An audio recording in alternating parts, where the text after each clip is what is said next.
ভারতের গুজরাট রাজ্যের আহমেদাবাদে ভয়াবহ বিমান দুর্ঘটনার আগে পাইলটের পাঠানো মেডে কল বার্তা নতুন করে আলোচনায় এসেছে। 12 জুন দুপুরে এয়ার ইন্ডিয়ার বোয়িং 787 ড্রিমলাইনারটি লন্ডনের উদ্দেশ্যে যাত্রা শুরু করার অল্প সময় পরই বিধ্বস্ত হয় একটি আবাসিক এলাকায়।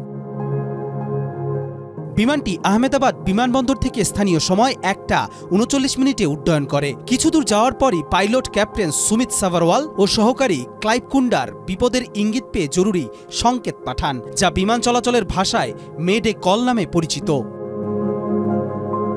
মেডে কল মূলত একটি জীবন রক্ষা বার্তা, যা গুরুতর বিপদের মুহূর্তে পাইলট এয়ার ট্রাফিক কন্ট্রোলকে জানিয়ে সহযোগিতা করেন। ফরাসি শব্দ মেইডার থেকে উৎপত্তি পাওয়া এই সংকেতের মানে হল আমাকে সাহায্য করুন।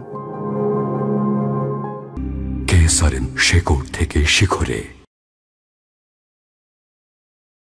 দুর্যোগপূর্ণ আবহাওয়া, যান্ত্রিক ত্রুটি বা যাত্রীক্রুর স্বাস্থ্যের হঠাৎ অবনতি, এইসব পরিস্থিতিতে এমন সংকেত ব্যবহার করা হয়। ইন্ডিয়া টুডে জানিয়েছে, সংকেত পাঠানোর কয়েক মুহূর্ত পর বিমানের সঙ্গে যোগাযোগ বিচ্ছিন্ন হয়ে পড়ে। এর কিছুক্ষণ পরই মেঘানিনগড়ের একটি মেডিকেল কলেজে ছাত্রাবাসে আছড়ে পড়ে বিমানটি। ঘটনাস্থল থেকে ধোঁয়ার কুণ্ডলী উঠতে দেখা যায়।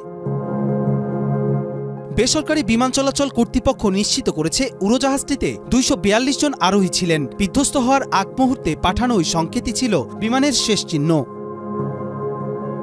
কবির চৌধুরী, জয়, মাই টিভি।